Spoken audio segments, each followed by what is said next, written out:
శివమణే, ఈ పేరు ఎక్కడో విన్నట్టుందమ్మా. ఇంతకీ నువ్వు అతను కలిసావా? కలిశాను. ఏమన్నాడు? అసలు ఎవరతను? మనిషి కొంచెం మొండిగటంలా ఉన్నాడు. అడగంగానే చెప్పే రకం కాదు. అమ్మా, ఏదేమైనా మన కాలంకి టెరిఫిక్ రెస్పాన్స్ వచ్చింది. ఆఫీసుకు వందల కొద్ది ఫోన్లు, లెటర్స్ వస్తున్నాయి. నువ్వు ఒక్కసారి అతన్ని కలిసి ఆ ఉత్తరం గురించి, ఆ వసంతం గురించి అడిగి.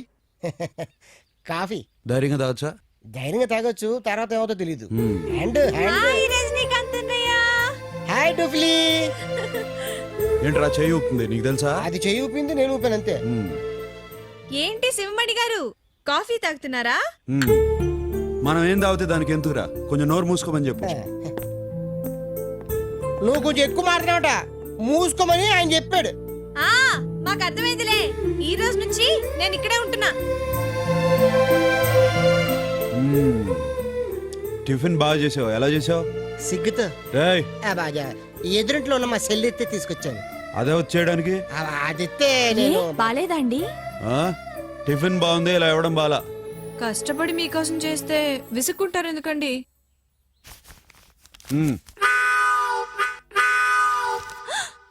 ఇడ్లీలు అమ్ముకునేదాల్లా కనిపిస్తున్నానా? ఏదో అభిమానంతో తెచ్చాను. నువ్వు వచ్చింది మా మంచి అట్లు చూడడానికి కాదు. రేయ్, ఇంకోసారి ఇడ్లీ దోశ అన్నావంటే తోలు తీస్తా.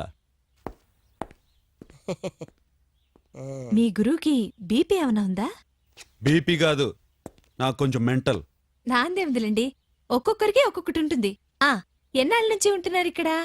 నువ్వు కేరళ వదిలి ఎప్పుడు పోతావు?